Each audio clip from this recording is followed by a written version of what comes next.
All right, and here we are, and welcome to the 11th Annual Creative Conference. I'm Rob Hardy, writer, director, producer, and I'm here with a very, very special guest, a good friend of mine, super creative guy, Randy Huggins. So before we get started, and before I read his bio, I always believe that we got to give people their flowers. So what we want to do is to do like a little toast to my man, Randy Huggins. Right now, I'm sipping on Basil Hazen. I'm red cupping it, but There we I go. didn't know what kind of party we was in, so I wanted to be nice either way. You know what I mean? Absolute. Hey, so on that note, cheers to my man, Randy. All day, baby. Salud. Okay, so baby. let me tell you guys a little bit about how I met Randy, and then we'll get into his bio right quick. So I met Randy on the set of Criminal Minds, amazing show, out in Hollywood.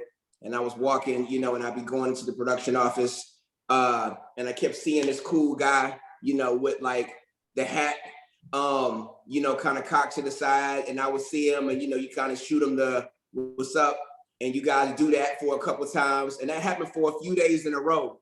And on like day number 3 of seeing the same guy, I was like, "Hey man, who are you?" You know what I'm saying? And he was like, "Hey man, who are you?" And we started talking. It turned out he was one of the writers and producers on the show. I was directing that episode, and then we wound up hanging out and becoming fast friends. So that was my first introduction to, Randy Huggins, my homeboy.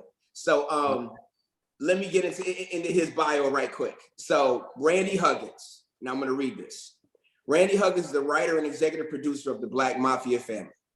He is currently show running this for the upcoming Starz network, and he's the executive producer along with Curtis 50 Cent Jackson. Prior to running the BMF show, Huggins was a consulting producer on Power Book 2 Ghost. Huggins spent 2 seasons before that on the Fox drama Star. He also served as a consulting producer on BET's The Quad and was a showrunner of BET's Rebel, which he executive produced with the late, great John Singleton of Boys in the Hood fame. Huggins also wrote on the first 3 seasons of the Starz hit drama Power and eventually served as the show's co-executive producer. Huggins launched his writing career on the FX groundbreaking police drama, The Shield, where he served as a writer's assistant for 4 seasons and earned a story by credit for the episode titled Cutthroat. That same year, he joined the writing staff of The Unit, and the next seasons, the show's creator, David Mamet, hired him as a staff writer. Huggins wrote for 5 seasons on The Unit and assisted on countless others during the 4 seasons he was on that show. He went on to become an executive story editor of the Starz first scripted drama, Crash. Then he became a co-producer on NBC's medical drama, Trauma. Prior to that, Huggins served as a producer on Criminal Minds and wrote 3 episodes for that series, where I met him. Born and raised in the D, aka Detroit, Michigan, Huggins graduated from St. Martin de Porres High School and later received his Bachelor of Arts in History from Grambling State University, a historically Black college. So that warms my heart. Huggins was a fifth grade in the Detroit public school system for 5 years before relocating to Los Angeles, where he currently resides. Ladies and gents, the great Randy Huggins. What's up, brother? How you doing? Man, I'm wonderful. It's I'm glad to be in the number one more time. Here to be happy to be sitting here with my man. What's really interesting, you were telling that story, and if I can recall correctly, I think you said, "I like that hat, dude," and I was like, "Huh?" That was like our first intro because we both hat guys. You know what I mean? So yeah. That's where it kind of came from. But and then what's really interesting is just how many projects, like we've still yet to really get down on a project. Like I'll write a project and then you'll direct it, but I bounce off of the project.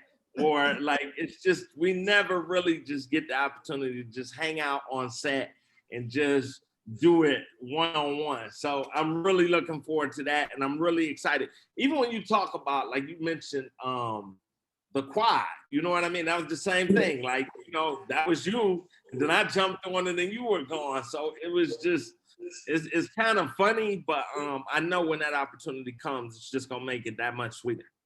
Oh, absolutely. And you know what's great about it is that you've written some of the best episodes I've done, and we've hung out a lot socially and kicked it. We just haven't gotten a chance to actually do it where you can be in the same city where I'm directing your episode. So yeah, man, I'm looking forward to that.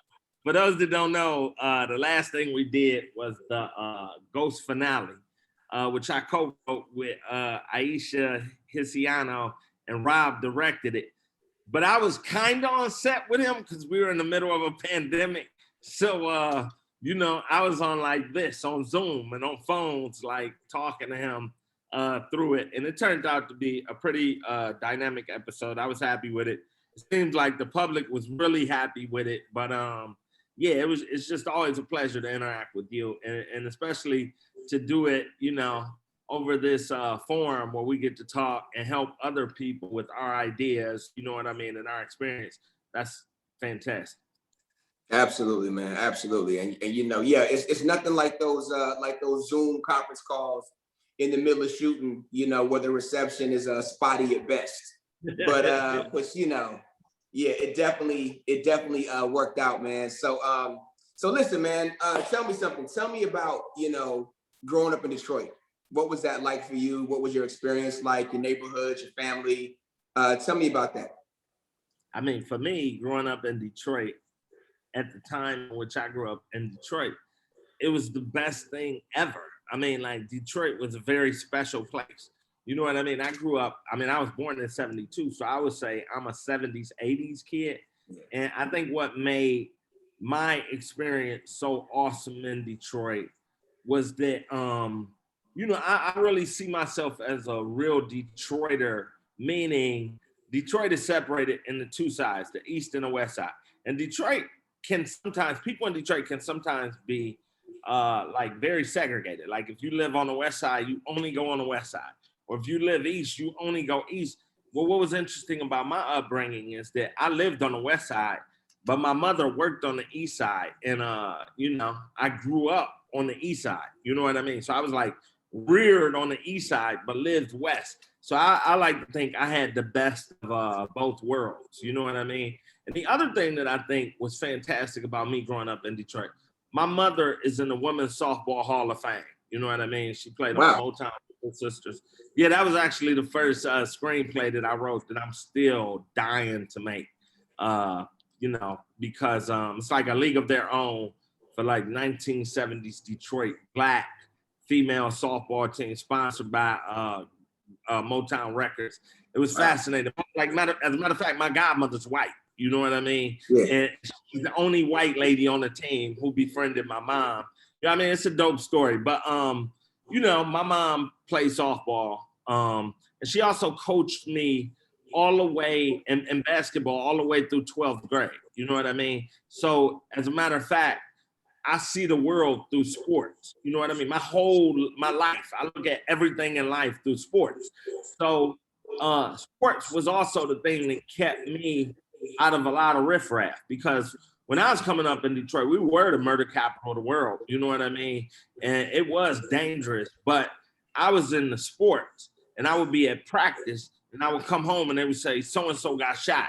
Knowing had I not been at practice, I would have been on the block with so-and-so. Sure. So yeah, for me, growing up in Detroit, I mean, not to mention the music, you know what I mean? And I'm not even talking Motown. And hopefully we'll get to delve into this a little bit on my series, Black Mafia Family. But, you know, Motown left in 72, but you still had like R&B, like Alicia Myers, Anita Baker. You had, I mean, let's not even talk gospel. Like what you call contemporary gospel came out of Detroit with the Commission, with the Winans, with the Clark sisters. You know what I mean? So all of that music was going on when I was growing up. And last but not least, techno music. You know what I mean? Like Detroit is the techno capital of the world. So all of that I was growing up with. It's funny now, people call it EDM, but I'm saying all of that I was growing up in, and all of that was in our mix. So it was the best place ever, you know, for me. I love it. You know, we used to always hear about Detroit, and I never went there until I was, man, in my 20s. You know what I'm Yeah. saying? And I had a bunch of homeboys from school that were from there and everything like that. But that's cool. I mean, the only thing that we knew about Detroit back then was Mumford, and that's because Axel Foley went there, you know, from Beverly Hills Cop. So that's all we knew. You know, we were on the East Coast, so for us it was about East Coast, West Coast, and then it was like Detroit and Chicago and St. Louis. So that's hot. That's dope. Mumford would have been my my neighborhood school, but I went to like Catholic school for all 12. All 1 year I went to public school when I was like a shorty, and they put me out of school. I was like in the 3rd grade, and they made me walk home by myself, and I had to cross like a major street. And my mom was like, "Oh, they sent you? Oh, heck no!" So, but the Catholic school I went to, like, what was dope in Detroit, the era that I'm talking about, we had a lot of Catholic schools, but they were all Black. You know what I mean? They're all Black. And like, it was just like going to a public school, except you paid, you know what I mean? But we were real dope. My high school was real dope in sports. Like we always won the state championship in football and basketball. So like, you know, my high school years, you know, I was all state, all city, all metro. We won the state championship. I mean, football was like my original, you know, I thought I was gonna be a football player, you know what I mean? But you know, that didn't really work out, and because you played, were you basketball and football? Yeah, all the way through 12th grade. I mean, I played varsity all 4 years too. Although I think I enjoyed basketball more, I was just better in football. You know what I mean? Yeah, sports. So when you were coming up, then Jerome Bettis would have been like right behind. Same year. We played, no. We played together. Same year. Me and Jerome. And then like, see, this is what's dope about growing up in Detroit. Because I can talk to you about everybody came out of Detroit around the era. Like Jalen Rose, Chris Webber, they're a year under me. You know what I mean? Like I remember we played Chris Webber. He went to a school called Country Day. It's like, you know, that's where like people with money go. Or if you a real dominant talent like he was, they'll pay for you to go to the school. But I remember we played Chris Webber freshman year. He was like uncoordinated and terrible. We played him his 10th grade year. He killed us. And then after that, it was over. He was Chris Webber, who we know.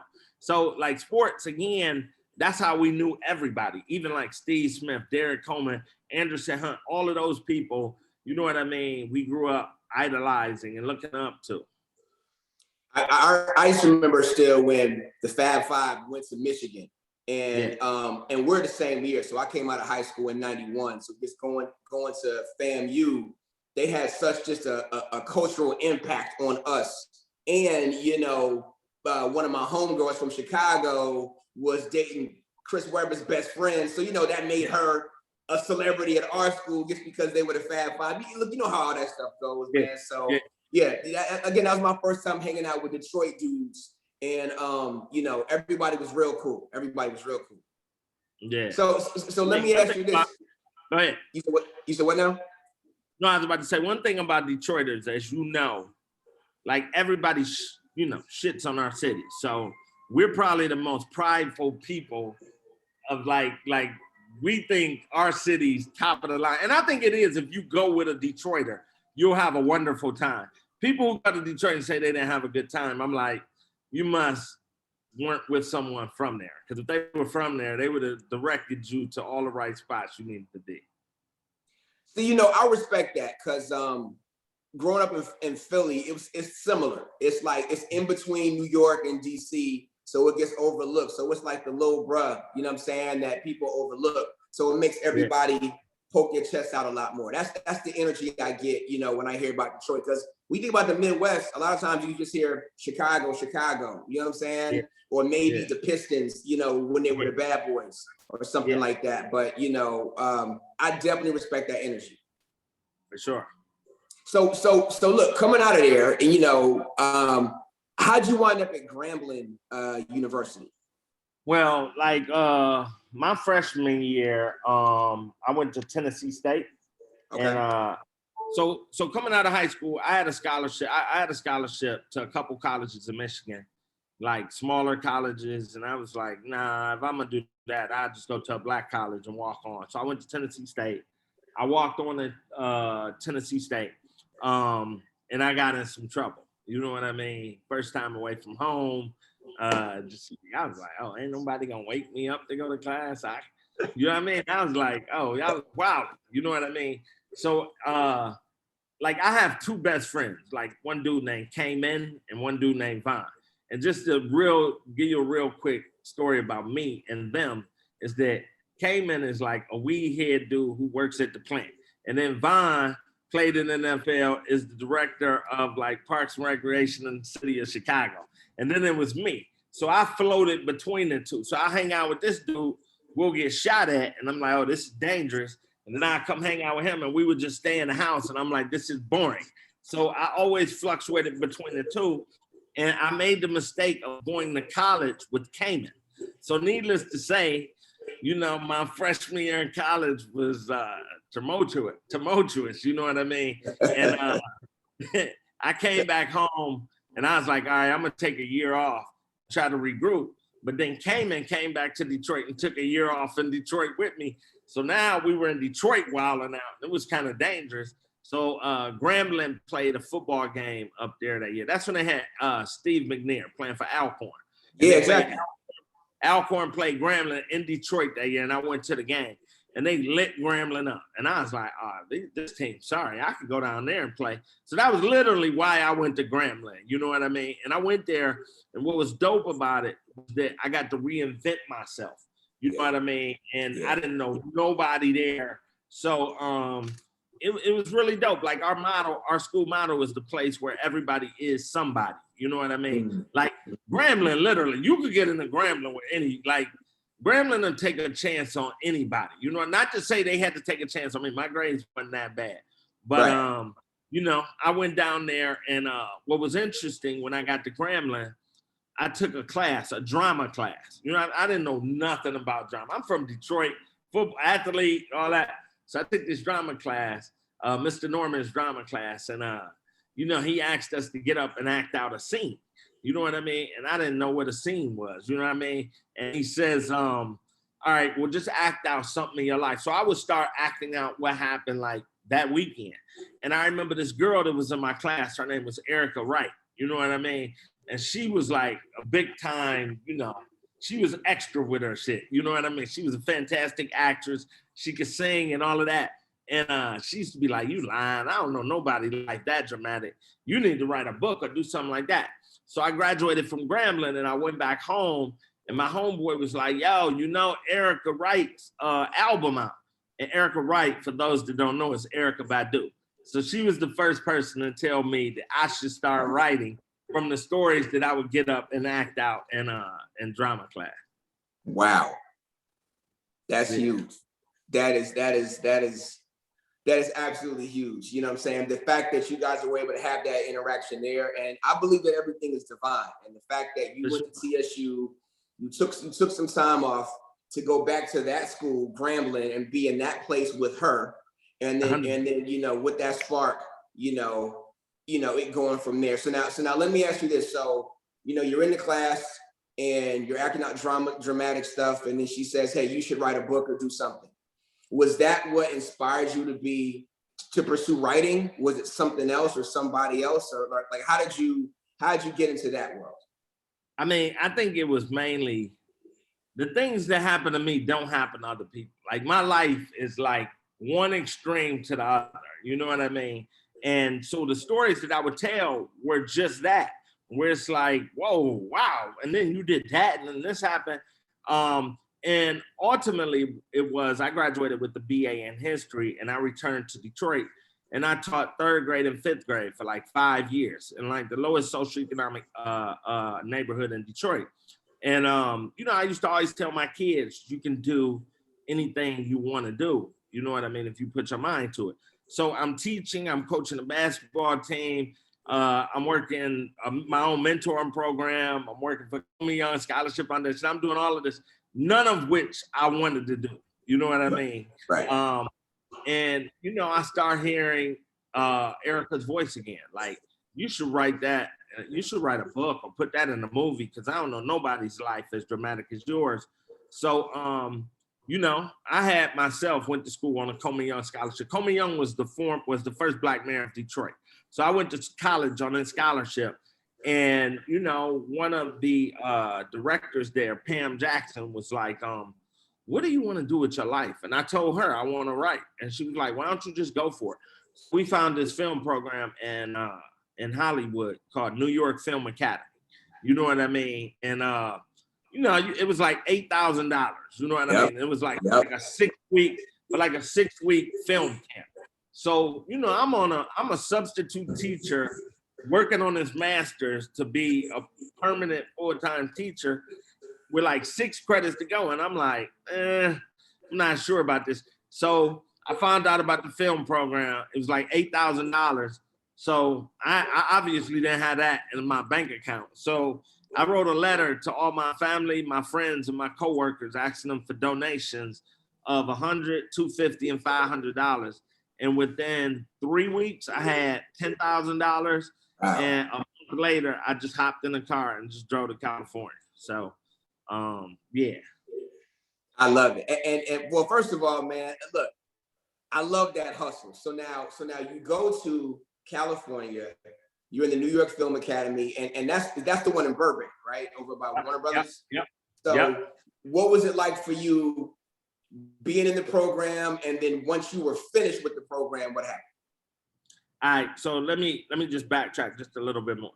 So it's very interesting because I find that a lot of families don't do this. But my family, we have a family reunion every year for the past 46 years, every year. And it's always someplace else. So that particular summer before I moved to California, our family reunion was in LA. So when I was in LA, I was like, I'm about to move out here. So I told my cousin I'm about to move here. And she, you know, thought I was talking junk, like, okay, come on. I'm like, can I stay with you? She like, yep, just come on. So I didn't talk to her again until I was on the road. And I was like, hey, cuz, remember I told you I was coming out there? She like, yeah, when you coming? I'm like, I'll be there in like 36 hours. Like, I'm that guy. I'm that guy. I'm like, you said I could come. I didn't want to tell you until I knew I was coming. Guess what? I'm coming. You know what I mean? So, you know, I stayed with my cousin and did the film program, and it was cool.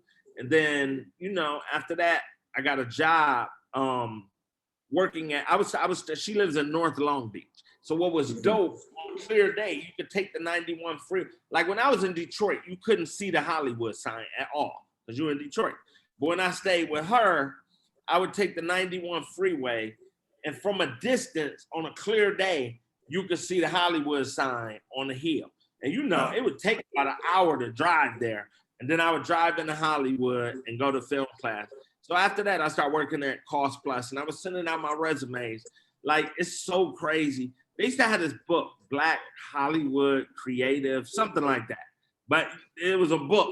And they used to have this thing you used to go to, I think it was every Thursday or Tuesday, and they would tell you about the jobs. So I was like trying to break in, sending out my resume, 100 resumes a day. I didn't even know where I was applying to. You know what I mean? So one time I got a call, and it was from Nickelodeon. Like, I had finished the film workshop. I'm working midnights at a furniture store, but I'm still trying to break into Hollywood. And I got a call, and it was from this lady, Melissa Clark. You know what I mean? She produced like Hoodlum, and you know, so I was like, oh man, this is my shot. So, you know, nobody knows how to dress for a job interview in Hollywood. So I go out here like I'm in Detroit. You know what I mean? I got the suit and the jacket and all that. And the briefcase. You know, you gotta have that fake briefcase that ain't nothing. Like, you know what I mean? So I got the briefcase. And I go to this interview. And now mind, when you're sending out 100 resumes, I don't know what I'm applying for. I've worked on this letter. The letter's so tight. You know what I mean? And I'm just trying to break, and I want to write, you know, I'm a history major, so I want to apply that and write, re-envision African-American stories from a Black perspective and blah, blah. So I get this interview with this lady, and we're in the interview, and, you know, I'm telling her what I want to do, and I want to do this. And she says, oh yeah, she's engaging and she's nodding. And then after like 40 minutes to let me go, she said, well, unfortunately, this job is for an executive assistant, and you don't have any experience at it. And so like my jaw is hanging up. And she's like, but I'll tell you what I'll do. I'll let you work for free here. You know what I mean? So I'm like, okay, I'll do it. You know what I mean? So I'm working midnights at Cost Plus from like 11 to 6, take a shower, drive to Hollywood, work in Hollywood from like, you know, whatever, 10 to 7, 10 to 8, sleep an hour or two just to try to break in. You know what I mean? And then she finally took a shot on me. You know what I mean? And listen, my whole story is about failing up. Like I was terrible at every job. Like, but I was a good person and a hard worker. But this lady was like, clearly you don't belong in the office. You know what I mean? Now, because they had one of those, you know, the big ass phone with all the buttons and shit. And you know, when somebody's training you there and they're like, oh yeah, you hit 9-4 to transfer. You know what I mean? So I remember like the first day she was giving me a shot and her assistant was out. She could have hired a temp, but she was like, I'm gonna hire you. And I was like, okay. And she's a Black woman, right? So this is right. So, you know, I'm on the thing and we're doing it. And I'm talking to somebody. She calls me on the other line. She's like, who's that calling? And I'm like, I don't know. You know what I mean? She just hung up the phone and took the thing. And then she's trying to roll calls with me and I'm hanging up on like the president of the network because I just don't got it. And then you know, she called and said, who is that? And I said, I don't know. She comes out, she says, I need to see you in my office. So I go to her office and she says, you have 2 roommates. When somebody calls for your roommate, don't you ask who's calling? I'm like, nah, I just say phone, dog. She was like, I don't know what ghetto you come from, but if I don't see a 250% improvement tomorrow, don't bring your Black ass in here no more. So now I'm driving home crying. Mr. Huggins gonna have to go back to the kids and tell him he failed in Hollywood. You know what I mean? So the next day, I went back to work and, you know, listening to my Tupac, getting amped. You know what I mean? I realized don't put the phone on hold. Just set it down and run down the hall, bang on the door. So I'm the only Black dude in there running up the hall with all these white people. They were like, what the hell? So at the end of the day, she was like laughing at me. And that's when she was like, you were better, but clearly you don't belong in the office. So that was like my weird job and my break into, you know, my first start of a break into Hollywood. It was a couple more turns here and there that are just as funny, which is why I said my whole story is about failing up, man. Let me ask you something. While you are on that hustle and on that grind, and that's amazing, especially, you know, having your A job, but then you're working your B job, which is your passion for free, trying to make that happen. You know, how did you keep yourself motivated? What were the things that you did to continue to tell yourself, I'm not where I am, I'm not where I want to be today, but I'm gonna get there? And those times when it got real dark for you, how did you motivate yourself to keep pressing on? Yeah, I was very fortunate because living with my cousin started to play out after about 3 months. And she was looking at me like, yo. So I went to school, going back to Grambling State University, I went to school with 2 dudes, and one of them was from Detroit. And I happened to run into them in LA. And I was like, yo, I've been looking for you. And they like, we stay on Manchester and Van Ness. And they were like, we just actually have an open room. So I moved in with them. You know what I mean? And I remember we had like, it was the best rental agreement in the world, but the worst at the same time. You know what I mean? Because we were paying like $283 a month. So the thing that allowed me to chase my dream was I never really had a hell of an overhead where I didn't have kids, I didn't have any of that. It was just me and my dream. You know what I mean? And what was also beneficial was, you know, one of those dudes is my really, really, both of them close friends, but one of them is like my brother. And he always just pushed me, because there were times when I would feel weak, like, man, this is in vain. And then he would see the way people on my job would like talk about me. And he's like, dude, these people love you. You're there. Because a lot of times you can't see it, but other people around you can see it. You know what I mean? All I know is, man, I pick up coffee all day, pick up lunch orders. You know what I mean? So I think it was just a continuous hustle. Like, I think it was I didn't want to go back to Detroit, you know what I mean, and just have to start over in Detroit. And at that point, I moved to LA when I was 28. I was like, it's this or nothing. I didn't get my chance. Like I did pass the teaching bar when I came out here, whatever. I could have substituted when I was in LA, but I didn't allow myself to. I was like, it's this or nothing.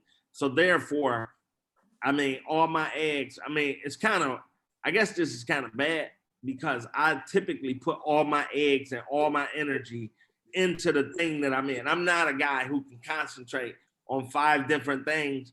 Like right now, I'm doing a series and my whole life is about the series. Nothing else matters. But when you don't have kids, when you're not married, you can pour every inch of your being into that. And that's sort of what I did to break into the industry. And it's also, I was blessed, I was fortunate because so many things just like worked out, you know what I mean, just in my favor. And there was people that were and are way more talented than I am. But I think it's, you know, your attitude, you know, most people enjoy being around me. Like I don't know too many people that don't enjoy being around me. So when that happens, people give you a shot. You know what I mean? People like, because that's part of the whole job. You know what I mean? Like, you don't want to be around them because back in those days, we had to be in the writer's room for like hours. You know what I mean? You don't want to be 14 hours with somebody you can't stand, even if they are the most talented writer in the world. If they're arrogant, you know, whatever prick, you're like, yeah, I don't want to be around him. But if you find somebody who's a good guy, you know what I mean, who's a hard worker, you're like, okay, so he can't type. So our notes are terrible. We like, I mean, because I couldn't type and they hired me as the writer's assistant. And every year they tried to fire me, but they miraculously got better. So yeah, just hard work, man. And well, you know, one of the things I love about that story is just the fact that you just, you know, being transparent and just talking about how, hey, I might not have been the most qualified for this job, but I was honest and I was a hard worker and I was myself. And I think a lot of times people feel like you gotta be something that you're not or be picture perfect in order to land it. But I think that so much of that comes from inside. So I'm loving that. Now let me ask you, as you know, got on and you were, you know, got on as a writing assistant. For those that don't know, what's the difference between being a writer and being a producer? I know like a lot of times, especially in TV, writers produce and write. So what's the difference? Well, in television, you typically start off as like a staff writer. And that's kind of like, I mean, it's a big deal. I mean, an entry-level job would be a writer's assistant, but when you become a staff writer, you know, you're finally being paid to write. You know what I mean? But when you're a staff writer and when you're probably a story editor and an exec story editor, they probably don't want you to produce your own episode. Meaning, you know, when you produce, you know, you contribute, you have a bigger contribution to the development of the story, development of the characters, the development of locations, of budget, how to best use that budget. I think it's a huge thing about experience. You know what I mean? Like the first thing is how to tell a story. Like, and then like you can tell a story, but you'll be all over the page. And you got 40 locations, and you're like, okay, well, this is unproducible. You know what I mean? We can't shoot 40 different locations. So part of producing is how do I tell this story in 10 locations? How do I, okay, this is a location. How do I now, we don't have, the whole company doesn't have to move. You know what? We have a scene where these 2 characters need to talk. That corner over there is really cool. You know what I mean? If we walk around that, like, you just have to expand your storytelling. I think that's the simplest way about it. You expand your story. I mean, there are different type of producers. You know, there are producers who only deal with money, you know what I mean, and less creative, like a line producer or something like that. But from a writing standpoint, it's really about, I think, of maximizing your efforts to tell a story. You know what I mean? To the best ability, I think. So now, as you get off into, you know, writing, producing, you know, as we said earlier, you know, now, especially on BMF and, you know, what it was on Rebel, you're the showrunner. So again, Yeah. for people that don't know, what exactly is a showrunner? All right, so again, we're talking about levels to this. There's different levels to this shit. So the first level is you want to get in the game. Getting in the game for me was becoming a writer's assistant. So now I'm in the room with all the writers. Like, you may make a connection where they may read you. The next level is getting being staffed. You know what I mean? Which happened to me on the unit. David Mamet, staffed me on the unit. So that was cool. He gave me a shot. And he gave this other lady, Emily Halpern, which is crazy because Emily's a very talented writer. Actually, she's on the blacklist, whatever. She's hot. She's killer. But when we started, after the first year, they fired her and kept me. What are the odds that they fire the white Jewish lady and they keep the black man? That never happens. But again, this is my life. But so this next step will be staff writer, story editor, but then you start to be producer, co-producer, co-executive producer. So what's happening as your titles grow, your bank account kind of grows too. What they're paying you for the show. So your expectation as a staff writer, nobody expects you to go on your own and just break a story or break an episode. But as you go up and become a producer, they're like, you should be able to here's an idea, come back with the story, with it written.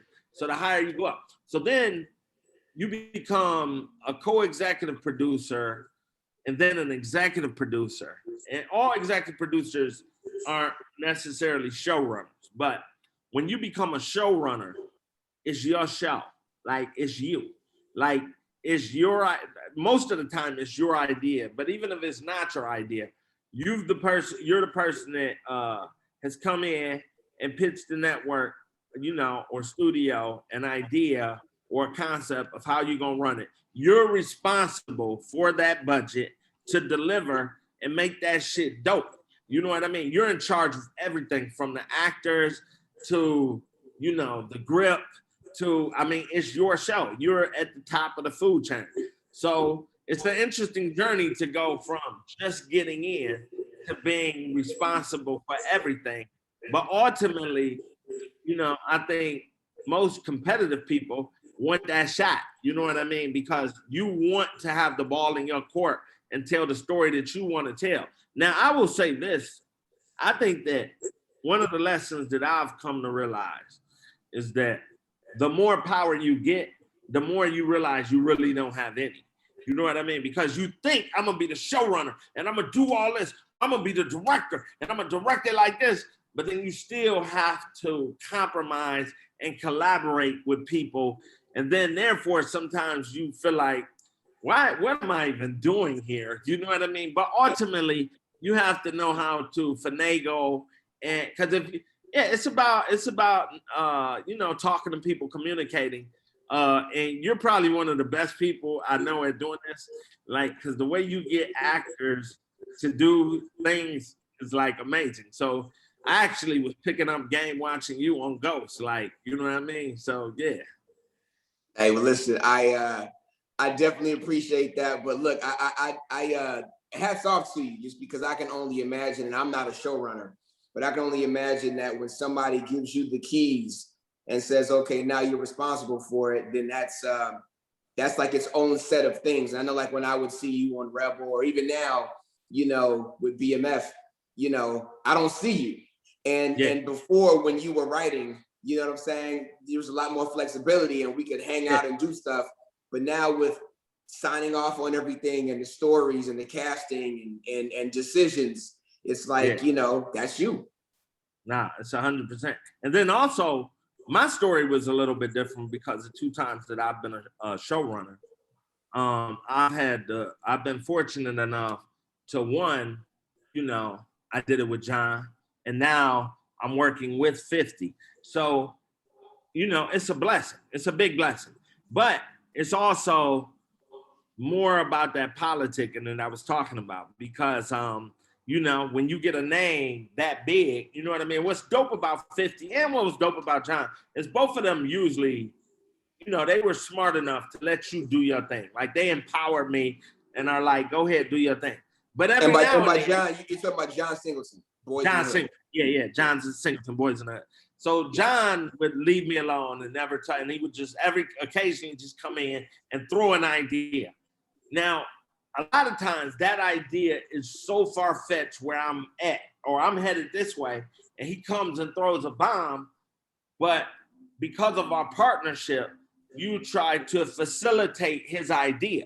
You know what I mean? Because we're doing this together. So, you may have to roll back to make his idea work. And what's dope is when you do that little favor for him, he will leave you alone forever. So it's a lot of giving and taking. And being a showrunner, you know what I mean? You have to take notes from the network, notes from the studio, which are all designed to make your product better.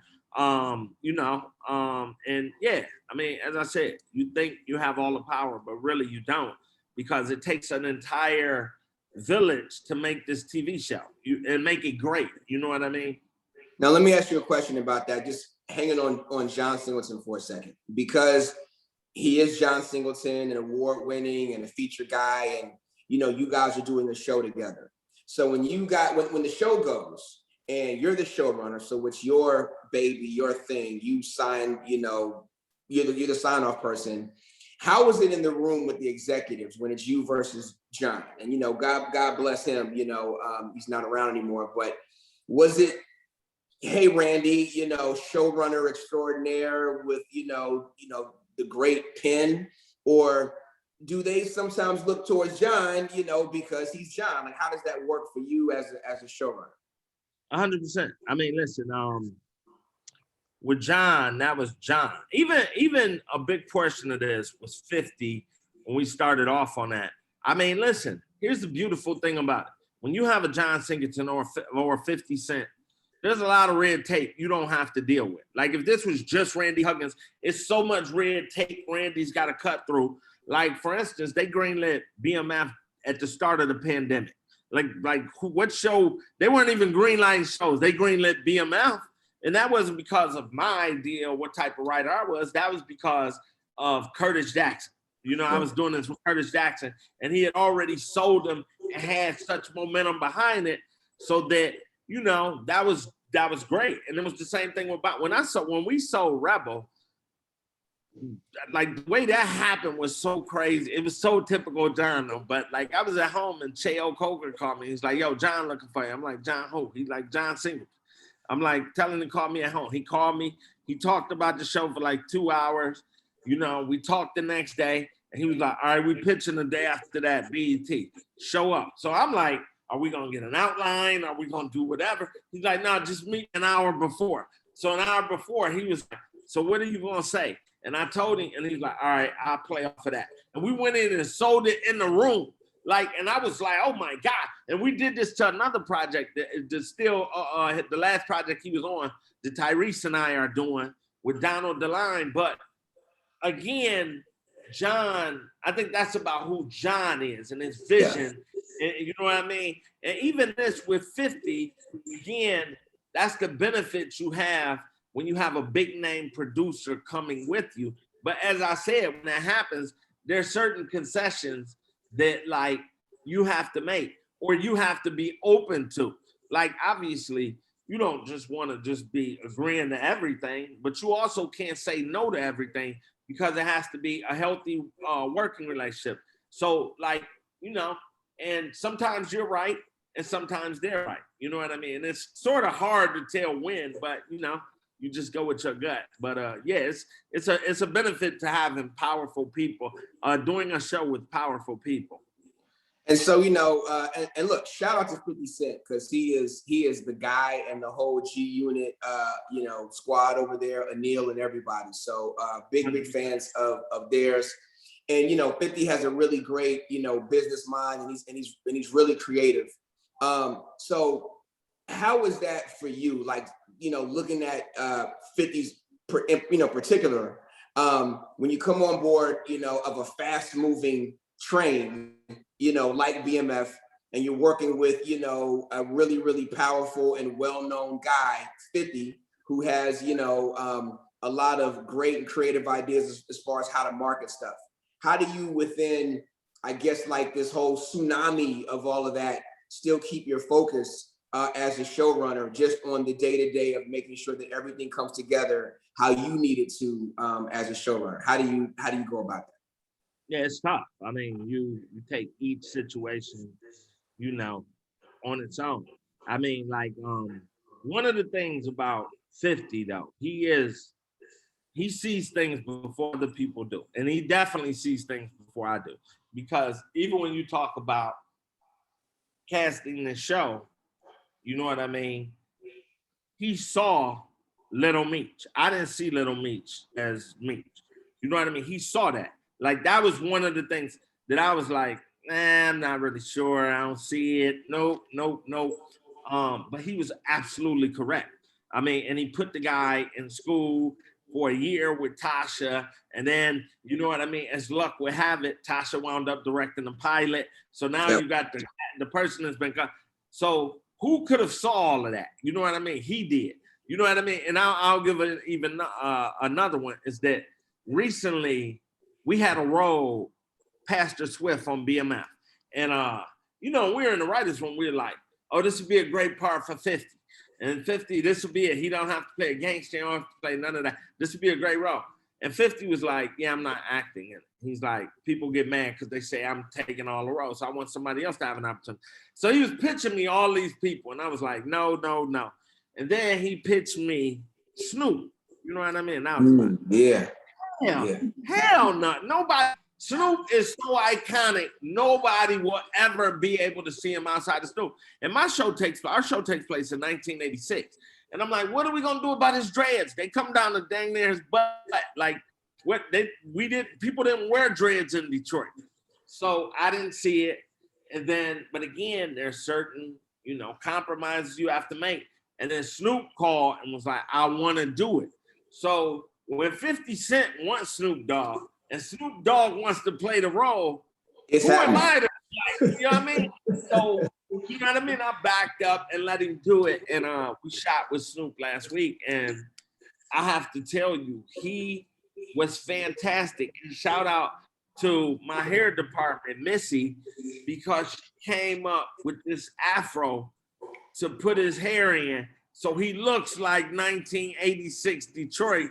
But again, if I would have been hung up on what I want creatively, vision, I did not. So sometimes you have to think outside your box. And one of the dopest things about working with 50 and John, they constantly push me. Like, they let me tell my story, but then they both would be like, but you got to widen that a little bit. And, you know, that's what you want, a great partnership. And that's what I had with both of these gentlemen. You know what I mean? I love that. And look, as you were mentioning Tasha, shout out to Tasha Smith. You know what I'm saying? You know, who did the pilot episode for BMF. Yeah. I heard that. So I cannot wait to see it.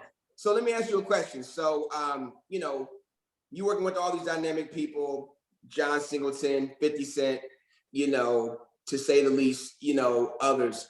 Have there been any icons or people that you really look up to that you said, man, I really want to get an opportunity to work with that person one day? And if so, have you gotten that opportunity to work with somebody that you always looked up to? Even if it was a cameo or whatever. I mean, I've been very blessed and fortunate. It's funny because there's so many. Like, it's so many that, like, just like, you know, I don't, just off the top of my head, for some reason, Apollo Creed, Carl Weathers popped in my head. Action Jackson. Right, you know what I mean? That just popped in my head. But you know, another big one was Dennis Hopper. You know what I mean? On Crash. Like, I worked with Dennis Hopper. Probably my biggest though was Bernie Mac. You know what I mean? Like, and you know, I got to work with Bernie, who used to call me his Midwest homie. And what was dope was Bernie liked to smoke cigars, so he would go to the Havana smoke shop in Beverly Hills, and he would invite me. You know what I mean? But what was also dope was that when I was on the Bernie Mac show, I was a PA, and Bernie made the production buy him drinks every Friday night so he could sit out on the patio and smoke the cigars and drink. And he would do that, and I was responsible for getting his drink. All he drank was Miller Genuine Draft, and I had to make sure they were ice cold. And then he would have a whole cast and crew around there, and then he would just get up and start talking about people. So you were getting free Bernie Mac, like comedy every Friday night, like. And then, as I said, he would invite me out. You know what I mean? When we weren't working, so that was a very special one for me off the top of my head. Cedric, working with Cedric the Entertainer, obviously, as well, who reminds me, he's from St. Louis and Detroit, like cousins. So we have a lot of similarities. And then he a hat guy as well. Yep. I mean, it's so many, but probably the biggest out of all of them was John. You know what I mean? Because Boys in the Hood made me want to tell stories. You know what I mean? So seeing that Poetic Justice, Higher Learning made me, I remember going to see those, like, I could tell a story.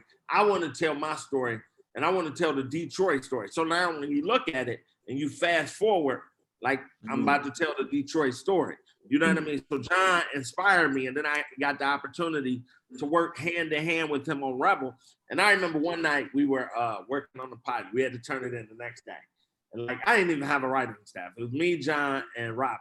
And we stayed up the entire night. And I remember John was falling asleep, and he would wake up and he would just say, whatever it takes. You know what I mean? We cranked that puppy out and boomed it. So, yeah, John was probably the most special. You know what I mean? Yeah. And shouts out to the project that I still have with Donald DeLine and Tyrese Just Coming, which was John's last official project. Yeah. John Singleton was a good dude. And you mentioned Robbie. That's Robbie Reed, who is the head of casting for BET. Super creative lady. Let me ask you a question. You know, you work in Hollywood. You work around all of these, you know, creative and famous and dynamic and powerful people. You know, what's been like the biggest misconception? Like, I'm sure if you go back to Detroit, your family or friends may have one view of what you do or what Hollywood is. But what's one of the things that was maybe tougher for you to deal with just working in our business? I'm not sure. Because I don't link it as a whole town. I deal with it on a person-to-person basis. You know what I mean? So what's interesting a lot of times is a lot of my friends and family, they always marvel. Most people marvel at me being in the position that I'm in. And even when I was younger, as like the staff, like the writer's assistant on The Shield, or something like that, people would be like, how did you make this jump? Like, because I don't really speak the King's language. Like, I'm not the most articulate, you know what I mean? I'm from Detroit. I usually have my hat cocked to the side. You know what I mean? I curse, you know what I mean? But I'm just me, you know what I mean? So sometimes when people assume that, you know what I mean, I like changed who I am to get where I'm at. Sometimes that's really frustrating because I'm like, for the most part, I think I got where I'm at because I was authentic. You know what I mean? We did a Shield reunion last week, and one of the things that, you know, like racial relations and race shit, it was dope being on the Shield because, I mean, season 1 we had Kevin Arkadie in the room, like, and Kevin Arkadie was the first Black writer that I ever saw. Like, you know what I mean? And I was like, damn, so Black male writers exist. You know what I mean? Sure. But then Kevin left, and then it was just me in a room full of white people. And I remember my boss, Sean Ryan, he didn't remember this. We had a Shield reunion last week on Clubhouse, and I told this story, and he was like, I don't remember. But he told me something a long time ago. He's like, they call me Huggy in Hollywood. And he's like, Huggy, you're Black. And he's like, sometimes that's going to work for you, and sometimes that's going to work against you. You know what I mean? That really has been the truth about my career. Sometimes I've gotten a job because they needed a person of color. You know what I mean? And then early on, they used to only put one of us on the show. You know what I mean? So I wouldn't get the job, and I find out Aaron Richard Thomas got the job, or Joe Wilson got the job. Or Aaron. you have, I'm like, oh, okay, I get it. But I don't know. So I try not to lean too much on race or things like that. I just really try to look at it from an individual standpoint. And I do that because, you know, when I was working on the Shield, they didn't believe that the police, like I remember we had a big debate in the writers' room, and they didn't believe like racial profiling exists. They're like, well, they got to be pulling somebody up. They got to be pulling them over for something. So they sent me to go get the lunch one day, right? So I'm going to get the lunch at Farfalla, and I pull up the stop sign, and the cop car goes by. And I know every black man knows when the cops look like, shit. So you got one or two choices. I could bend a left and follow them so they can't pull me over, or I could go the direction I'm going, or I could just stay there and let them go far enough, whatever. So I'm like, man, I ain't doing shit. So I made my turn, and they whipped around, they pulled me over, got me out the car. First of all, they're like, what gang are you in? You know what I mean? I'm like, what? They're like, what gang are you in? I'm like, dude, I'm from Detroit. You know what I mean? So they're like, a black guy snatched the white lady's purse, get out of the car. You know what I mean? They put handcuffs on me, put me on the concrete, whatever. And I'm sitting there, so I'm like, can I make a phone call? Because I got to pick up my boss's lunch. So I called Donna Marie, and I'm like, don't tell anybody anything. Just go pick up Sean's lunch. The police have me. You know what I mean? So she goes in the writer's room, and she's like, the police got Huggy. You know what I mean? So I'm sitting on the curb, handcuffed, and the next thing I know, a BMW with 4 white men jump out, and they're like, are you okay? And by this time, I done talked myself out of it. So, you know what I mean? All those guys on that show, like for me to say on the whole, like link Hollywood on the whole, I can't. I have to look at it from an individual standpoint. And sure, I've been victimized and I'm sure racially profiled and fucked over because of race. But at the same time, you know, I've been, you know, my race, being who I am, has benefited me a lot as well. You know what I mean? Have you ever been in a situation, you know, and I will say about that last comment that I love so much about our business is because so many different types of people get a chance to work together. I think that, you know, a lot of people that may not necessarily hang out with me or you or other people get a chance to do that in our business, you know, and get to have friendships that they might not necessarily have had just coming from wherever they come from. That's one of the great things 100%. about what we do. That shit helps you grow. That helps you grow tremendously. Like, I'm not gonna lie to you, like, my mindset, like, I mean, I still got dudes at home and be like, oh, he's gay. And I'm like, and you know what I mean? Because working in Hollywood and in the circles we work around, you know what I mean? Those are your homies. But in Detroit, or not anywhere, you're in your one section. Yeah. You are so isolated that you haven't grown. So I think like that's a huge benefit that being in the, you know, being in this industry, being in, you know what I mean, chasing this dream has enabled us to grow as men, you know what I mean, as people, and benefit the world exponentially. And listen, that is so beautiful because we all go places, you know, that we might not have ever gone. And then you realize, wait a second, you think just like me. You know what I'm saying? But you're from Spain. And then, you know what I'm saying? And on a human level, you get a chance to make those connections. So that's so listen, has there ever been a situation to where you've been on a show or in a situation to where you messed up so bad that you thought, oh, it's over. I'm never coming back here. You know what I'm saying? I need to pack it up. Has that ever happened to you? And if it did, what was the situation and how'd you flip it? Well, I mean, I've made mistakes my entire career. Again, like the type of person that I am, like I'm a talker. You know what I mean? Well, needless to say, I'm going to stick my foot in my mouth at some point. You know what I mean? I'm the guy that gets the conversation started. You know what I mean? I don't play safe. You know what I mean? So, how's the weather? Yeah, it's warm. Like I'm not, like I'm going deeper with my conversation. So, specifically, I can't necessarily remember anything specific, like any one thing, but I know I've stuck my foot in my mouth more times, you know, more often than not. And I don't know. I mean, look, okay, I remember I got fired off this show. I got fired off Prime Suspect, right? I remember.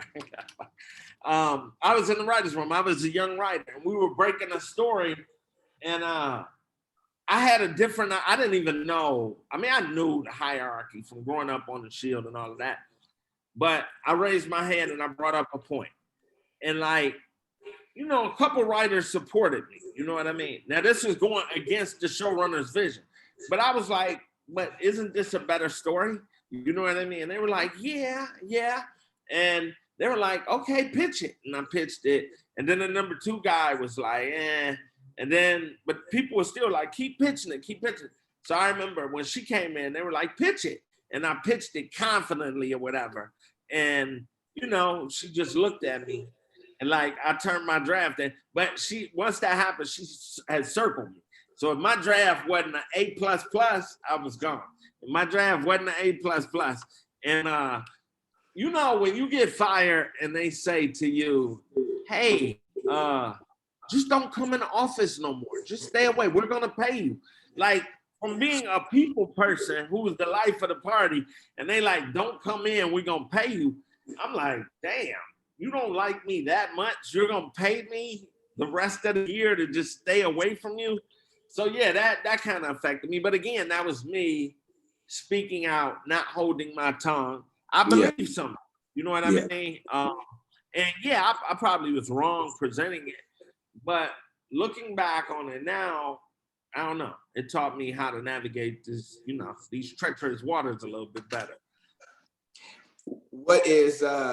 What's one of your favorite things about this business? I think I just said it. I think it's about interacting with people. I think for me, to just make up. I mean, like, the best thing about being a writer is you get to just make up shit. Like, anything I hear, it may wind up in a script. Don't let me hear a word or something, because I'm writing it down. And I'm like, and if I'm writing, it may wind up in the script tonight. You know what I mean? So, yeah, to have the opportunity to not work in an office. Like, I've been a teacher. You know what I mean? I've had 9-to-5 jobs. And yeah, our hours sometimes can be frustrating, but to really, you know, be doing something that we love. I mean, I don't know. It's just something about doing something that you love. Very rarely does it really feel like work. Like I don't look forward to payday, because that goes, I just know when I want to spend some money. Like, but I remember when I used to look forward to Friday. It was payday. You know what I mean? I don't even think about money. It's about the love of what I'm doing.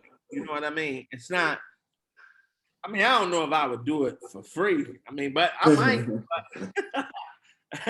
But no, I mean, I just love what I'm doing, and more than anything, I'm a people person. And what's dope about being on a set is you got 100 different people. You know what I mean? That you can learn something from. You know what I mean? That you can pick up. You know what I mean? Like, and when you're on a set, after a while, everybody winds up talking to everybody. And if you are, you know, a good person, you're gonna pick up something from everybody. So you're gonna have the opportunity to better yourself. And to me, I don't know if there's anything better than that. So you know, you talk about sets and interacting with people. Right now, you're shooting in Georgia. You're on, you know, BMF, your show with 50 Cent, G Unit, Black Mafia Family. Before that, it was The Quad a few years ago. Tell me about your experience about Georgia and Atlanta, as far as shooting here, staying here, the food, the culture. What's that been like for you? Here go the thing. The food is ridiculous. Like, you know what I mean? I live in LA.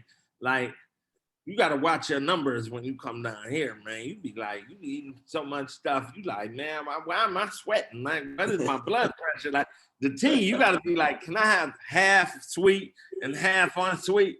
Like, I had sweet tea one time. I was like, I think I just caught diabetes drinking this tea. Like, you know what I mean? The food is ridiculous. And it sucks now. It really does suck right now, because when you typically shoot and you work hard during the week and you get to go out on your weekends, but because we're shooting a show And, you know, we have to stay in the house and be smart so that we can continue to shoot our show. So we can't go out as we would like to go out and interact in the restaurants and the bars, but it's nothing like Atlanta. And you know what's really interesting about Atlanta? I was coming to Atlanta. I remember the first time I came to Atlanta was like 1989. And I was like, because that's when it was, what's interesting. This is when it was called Hot Atlanta. This before the A, this before A-Town. It was Hot Atlanta. I remember that. I remember I was like, it's cool. It's kind of country. You know what I mean? But it's cool because it wasn't really a big city then. It was like on the verge of exploding. And then I remember I came back. We were going to the Million Man March. So that had to be like 94, 95. And we were coming through Georgia. And we were coming from Grambling and driving to DC. We stopped in Atlanta. We tried to find Magic City. We couldn't find it. But the police found us. And they threw us all in the mud and dragged us. And they were setting up the Olympics then. Yeah, it was like 95 or something. They were setting up the Olympics and they dragged us through the mud and then told us to go. So we had to drive like that last 12 hours to DC. We were all muddy and shit. It was terrible. So that wasn't a good experience with Atlanta. But then when I started coming back for the Quad and for Star and now for BMF, I mean, the Quad was special because I went to HBCU. We got to shoot on Morris Brown. You know what I mean? First of all, to have the whole AU Center in itself is just crazy. Like, sometimes I wish I would have came down to Atlanta to go to school. Now I probably wouldn't have graduated, but you know what I mean? Like, I'm like, this is sick. Like 4 universities, like right here. And then you got Georgia Tech. Like, yeah, I mean, I love this city. You know what I mean? And you know, what I really love is I love staying in, when I come, I love to stay in Midtown. Like, I don't want to stay nowhere else. Because I feel like proximity-wise, I could get to anywhere. Like, sometimes you go too far north, you be up in Buckhead, or you go too far out. I'm like, yeah, I can't go over there. But where I'm at, I feel like I'm 20 minutes from anywhere. You know what I mean? Facts. That is that. Hey, listen, Atlanta's Atlanta. You know what I'm saying? And so we all love it for that. And the fact that like production has just grown so much more, you know, it's great because now you get a chance to see all your folks coming through all the time and everybody's working. So, everybody here. Everybody, like, I mean, like, it's amazing. You're like, yo, we about to go over here and have lunch with Angela Bassett. Or like, yo, we about to go over here with, you be like, what? Like, so yeah, everybody comes to Atlanta. Everybody is shooting it, and everything is shooting it. It's hard to find a crew in Atlanta though. It's hard to find trucks and equipment because everything is shooting here. You know what I mean? But you know, Atlanta feels like, I used to shoot in Vancouver a lot, and it feels like that. It feels like, you know, it seemed like there was just productions everywhere in Vancouver. You always run into somebody. And, you know, you come back to Atlanta, it's the same vibe. But I'm so glad because it means, you know, we can stay home and work. 100%, 100%. I mean, listen, it's so many people from Hollywood that have just relocated. Like, yeah, it's cheaper here. I can do the same thing. It's just so much cheaper. You know what I mean? So, yeah. I'm not sure I'm going to relocate here, but when I do visit, I like to visit. And I like long visits. Like, I'm here now. I've been here like 6 months. I mean, like, it's crazy. Like, that's when you really feel like I live in Atlanta. You know what I mean? As opposed to when you come for like 8 days or 10 days. When you come for some months and you start finding, you know, your restaurant people and your man walk in and like, you getting the same thing. Yeah. That's when, you know, Atlanta. And then like, obviously the Southern hospitality, you know what I mean? Obviously the history behind the whole city. Like I always trip when I go over like near Edgewood and over like, and I'm like, damn, so Martin Luther King was like, you know what I mean? Like, it's so much history in this city. It's just fascinating. So, you know, you mentioned, you know, being in Atlanta for 6 months, being on the road, being away from LA. How do you maintain, you know, a work-life balance?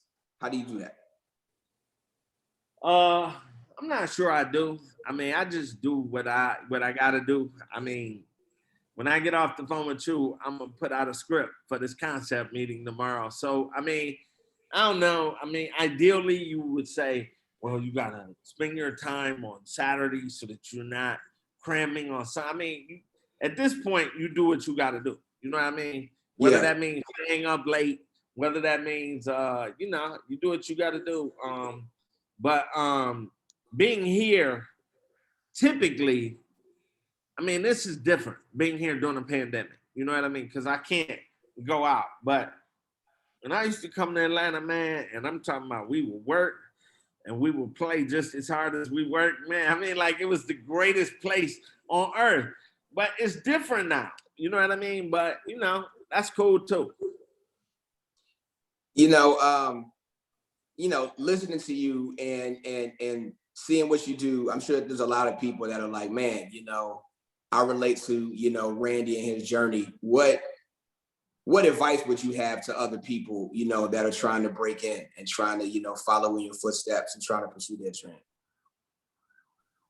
I mean, the biggest thing I think I would say is just follow your dreams. I think always be a good person. I mean, obviously people say this all the time, but it's so true. The person, I mean, look, I was the guy on the Shield that was getting lunches. You know what I mean? So now I'm running my own show. So be careful about who's going to get your lunch. Now, nobody was really a dick to me. You know what I mean? Yeah, be careful about who you pass on the way chasing your dreams, because they may wind up, in a seat that can help you get where you want to go. I think it's also something to be said about networking. You know what I mean? Networking was a big thing for me in my career. And also, I'm a firm believer of what's mine is for me. Yeah. Like, I'm not, I mean, like, this is going to sound, I mean, these are my people, but I'm not Aaron Rashard Thomas. I'm not Cheo Coker. You know what I mean? I'm not Charles Murray. I'm Randy Huggins. You know what I mean? So I can't have everything they got. But there's a story for me. There's a show for me, and it's about maximizing what I'm supposed to do. I feel we all have a story. It's just about, finding that story and telling it to the best of your ability. I love that. I absolutely love that. All right, well, listen, I want to change gears for a second. Yeah. Just gonna throw some lighthearted stuff out there. You're a Detroit guy. All day. You're a football guy. All day. Matt Stafford played for the Lions. Arguably y'all best player. Probably the best quarterback I've known y'all to have since I can remember. He goes to LA, to the Rams, where you are now. Yeah. The Lions play the Rams. Who you cheering for? Lions. All day. Ain't even no question. I'm Detroit everything. And we suck. We never been to a Super Bowl. I'm going to be at the game, lioned out. Like, come on, man. I'm Detroit to the fullest. So Pistons versus Brian and Lakers. It's Pistons. Listen, dog. Listen, you want me to tell you something? When the Pistons beat the Lakers the last time for the championship, I was Detroit out. They wanted to beat me up in LA. They wouldn't even serve me at the serving spoon. I waited for 2 hours. They was taking people that was walking up. I laughed at them. So yeah, I'm Detroit all day. If Detroit playing the Lakers, I'm wearing all my Detroit stuff. You're gonna lose your Detroit card if you don't. How you gonna be like, well, nah, I'm a Laker? Like, no, man. No, I hate people that go to a city and like just adopt. And I'm like, dog, come on, man. Especially if you was a fan of your squad. Now, if you wasn't a fan and you just got into the team, I give you a half a pass, not even a whole pass, half a pass. I mean, listen, people hold me to that shit all the time about you from Detroit, so the Tigers you just got to rep where you from. You know what I mean? I respect that. What's your biggest superpower? I'm a people person.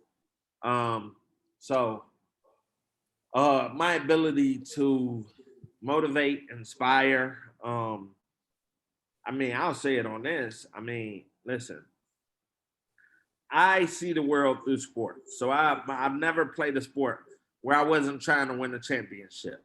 So I say this to everybody on my show. Anybody that comes on my show, what's the championship in our industry? An Emmy.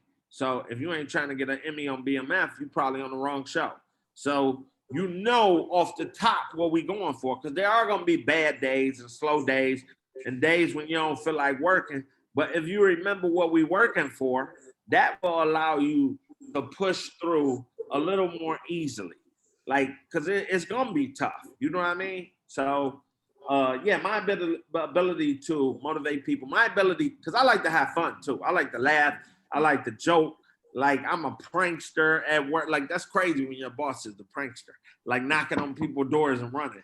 People be like, what is going on? You know what I mean? Like, but I'm like, you know what I mean? People pranked me when I was coming up. So, but at that same time, I'm busting my butt. You know what I mean? So, yeah. All right. Favorite superhero and why? All right, let me think about that for 1 second. I mean, that's tough. Like, I was about to name some obscure stuff. Like, I was That's about all to good. But I don't remember that much about him. I was about to hit you with the Brown Hornet, you know? The old school Bill Cosby? Yeah, I was about to hit you with the Brown Hornet. Like, nobody's gonna say the Brown Hornet. I love it, man. I love it. I mean, listen, I was a big Batman guy. I was a bit I mean, like the TV show, not the cartoon, the TV show. When they would go, the Adam West with the bam, yeah, and the bill. all that shit. But yeah. You know what's terrible about me? I always liked the bad guys. Like, I love the Joker. I wanted the Joker to always, like, this is terrible. I always root for the bad guy. Always root for the bad guy. But no, I like Batman because he had Alfred. Because you know why? Because he had a team. There you go. Batman had a team. That's why he was my favorite superhero. And I feel like I'm the type of player that play best with other people. So he had Alfred hooking him up with all the stuff. He had Robin climbing the sides of buildings. You know what I mean? So yeah, he's my favorite superhero because he needed a team to be the best. I love that. Favorite Outkast album? The first one, Southern Playlist. That was like, because that changed the game. Like that changed the game. Like all the rest of but see what's dope about them, they changed the game with a few of them. Like that one, like they always push the envelope. But I'm just saying, when you first heard that first Outkast, yep. I mean, don't get me wrong, Ghetto Boys put the South, really Luke put the South on the map. But then Ghetto Boys took it. But when they came, because they had that pimp stuff, like with the Curtis Mayfield and all that, and then the fast rap. Yeah, I mean, like, yeah. And then for me, when he was a rapper, this is what I'm gonna say. When he was a rapper, he was one of my favorite rappers, though. But Andre. that was the first time, huh? Yeah, Andre 3000. Nah, I'm going different. But Trey is the man too. Okay. But for me, that was the first time I heard CeeLo Green rap. You need to get out. Got you. And I was like, his storytelling, I was like, and then his voice, and I was like, you know what I mean? I was like, yeah, that was a banging out. That was a banging out. And fam, we had so many people from Atlanta. And when Southern Playlist dropped, all people said from Atlanta was that was the most authentic version of Atlanta for them ever. So that was like the soundtrack. You know what I mean? Just for the longest time, that first album. Yeah. Nah, I get it. I mean, you gotta give it to them on that. I mean, like, yeah, you gotta give it to them on that. I mean, Crisscross wasn't from Atlanta, but I'm saying that was a big album too. I mean, they were from Atlanta, but you know what I'm saying? That was just a different thing. You know what I'm saying? But you know, they were definitely from the A, from Southwest. You know, I mean, like, but one of my favorite albums out of that whole era was Goody Mountain, Soul Food. Like that album for me was changed the game for me as well. You know, so yeah. I mean, that whole era, I mean, that's what's really dope about that whole era. I mean, that's when Atlanta really started to become a destination. You know what I mean? Like really Pebbles, Girlfriend, LA Reid, all of that shit. Like, and that started it. But I really think it became the international city that it is today once the Olympics hit. Like once the Olympics, I mean, that made it worldwide, like Atlanta, Georgia. But it's always been, what is that? What do they call it? Metropolis? What is it? What's the name of it? What's the name of it? You talking about for Atlanta has a name. I can't think of it. I'm mixing my towns up. But go ahead. I'm mixing my towns up. Hey, well, look, but you know what, though? You are right about 96. Everything was happening at the same time, from the TLCs to the Outkast, Goody Mobs, you know, Lil Jon, the East Side Boys, just so much of that, you know, was all here at the same time. Even Keith Sweat was still like doing his thing majorly here. Too Short had a record label. It was just a really, really crazy time to be down here, man. So, but I'm gonna hit that. Hopefully, I'm gonna hit that. And that's what people are looking forward to, like with my show, because you know, my show, you know, season 1 of Black Mafia Family, you know, first of all, shout out to Big Meech and Southwest T. But you know, I got the game from Big Meech. I mean, like, first of all, I wasn't the original writer for this series, so I'm gonna shout out Josh and Darnell, who 50 hired first, and whatever, it didn't work out. And then I came on and I started talking to Meech and JL, going up to Oregon to visit them 3 or 4 times. I mean, it's crazy. You sit there for like 8 hours, but you can't take a pen with you. And he's giving you all of this game, and you just trying to record it, and you run in your car and you write down everything you can remember. I mean, like, so if I'm a little off on something, forgive me. It's the way in which the game had to get told. But you know, what was dope was that Meech was adamant about, everybody knew about these dudes that's from Detroit that went to Atlanta and started getting money. But he was like, I really want to focus season 1 on the origin story, how we got started. You know what I mean? So that's why season 1 is all about Detroit. But what's dope is he came to Atlanta around the same, like actually earlier, but when Atlanta started popping, what you was talking about, he was starting to pop in a different kind of way. So, you know what I mean? And that's when it all kind of intertwined, because Atlanta was like, actually LA had it too, but Atlanta took it and had it longer, because LA had the entertainment and the athletics crossed. You know what I mean? But what made really Atlanta, because you had, and this is why Starz really wanted to do this series when Chris and Carmi were there, because Atlanta was really the first intersection of sports, music, film, TV, and the streets. Like all at the same time. At the same time. And it was all just, so we're going to get to that. You know what I mean? I'm looking forward. And what's dope is everybody's tuning into our show and they think that's what they're going to watch. And I'm like, nope, we're in Detroit, season 1. Because you have to, what's dope about this is we meet when he's 17 and T is 15. And, you know, the family structure that they created amongst their organization, you know, tracks back to the family structure that they grew up in their household. I mean, these are 2 dudes that come from, you know, a household that had their mother and their father. You know what I mean? They was just poor shit. But the love and the structure they got. And I think they were able to implement that into their crew. So if we see the origin story and we see a lot of the lessons and the things they learned then, when you get to Atlanta at that time period, you'll be able to track it and understand. When is that coming out? Do you guys have a date yet, or is it still kind of still trying to figure it out? August or September. We have to Kane. I love it. We have to show that Rob Hardy directed the pilot of. We have to Kane. Hey, I appreciate that. You know what I'm saying? Yeah, I'm looking forward to seeing y'all do y'all thing. You know what I'm saying? I'm just gonna bring back a lot of familiar memories from that era.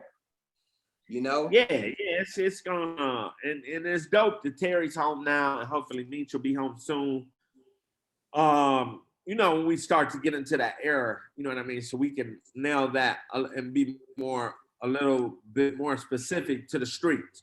because really what's interesting about my show is it's not really a drug show. It's really a show about family. You know what I mean? It's really a show about kinship. It's really a show about brotherhood. It's really a show about unity. I mean, like I tell people all the time, I think our show is like a more dramatic version of Good Time. I mean, they family is Good Time. Like their daddy was James, you know what I mean? The mama was Florida. Their sister wasn't quite Thelma, but okay, we'll go Thelma. And then it's like if JJ and Michael was growing up in 80s Detroit or 80s Chicago, they would have been out on the block. You know what I mean? Right. So that's pretty interesting. Hey man, so listen, you mentioned that a lot's changed obviously because of COVID, and being in Atlanta is a much different experience, like being any other place, you know, with restrictions or whatever. So for your 2021 bucket list, what's one thing that you definitely trying to mark off this year that you want to go do? First and foremost, I want somebody on BMF to win an Emmy. First and foremost. Again, I love that. Again, I play sport. I mean, like this is I'm not trying to make an urban drama. I'm trying to change the landscape of TV with this show. So again, I said when I'm into something, I am like all in it. You know what I mean? And right now, that's what I'm in. So like I wake up thinking about it. I go to bed thinking about it. So that would be like my first and foremost. My second thing would be, I hope the world open up again. I mean, like I ain't even talking about personally, like, dude, I'm dying in here. Like, I'm like, oh my God. Like, you know what I mean? Drinking by yourself. I mean, like after a while, you like, okay, all right. You want another one? Nah. You know? I mean, like, I miss my people. I miss watching the game and arguing. You know what I mean? Like, it's just, it's different. And I know we have to do it. But for my bucket list, I mean, I think those are two huge things. Personally, I mean, obviously, I wish I could be a little more healthy. You know what I mean? Make a little bit more money. I mean, I think those are like 3 or 4 things that and actually, I hope I can promote somebody the same way people promoted me and establish somebody a new career on my writing staff. So hopefully we get a season 2.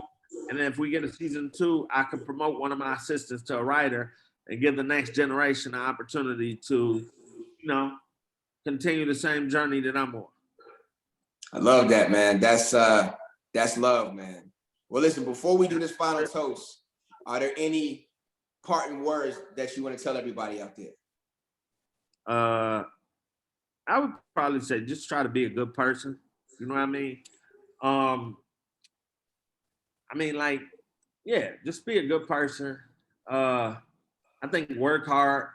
I think, you know, writing, acting, directing, whatever it is, it's all a craft. So you're going to continue to develop that. Like, you never get there. You know what I mean? It's a journey. You're always trying, just like being a person is a journey. You're always trying to, man, I want to stop cursing. Man, I want to stop whatever it is you do. You're always trying to improve upon that.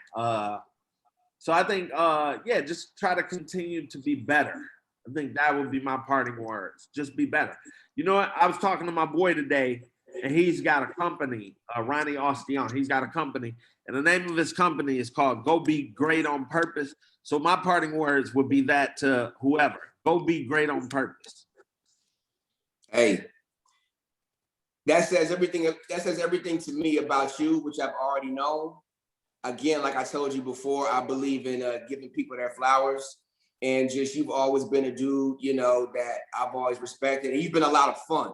And everywhere I go, people are always like, Randy, Huggy, you know what I'm saying? And it's been like that, and you know, we've had more than our share of get-togethers and excursions, we'll call it that. You know what I'm saying? But I just wanted to take a moment to just say, you know, how excited, you know, I am for your show and how proud of you I am and we are. You know what I'm saying? And just, you know, everything that you're saying about being a people person, about being a real dude, about being an optimist and being open, you know, to new experiences and new people. I just feel like, you know, as just a people, as human beings, we just need more of that, and our business and our country's better for that. So again, as your homeboy giving you your roses, I want to say shout out to my man, the amazing Randy Huggins, doing his thing, producer, writer, showrunner, BMF in the A, lives in LA, from the D. Y'all know what it is.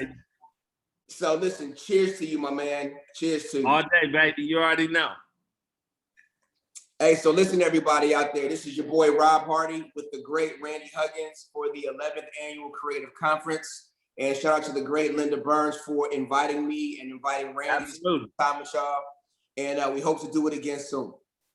Absolutely. Thank you for getting my life together, Linda. I appreciate you. My man. All day. All right.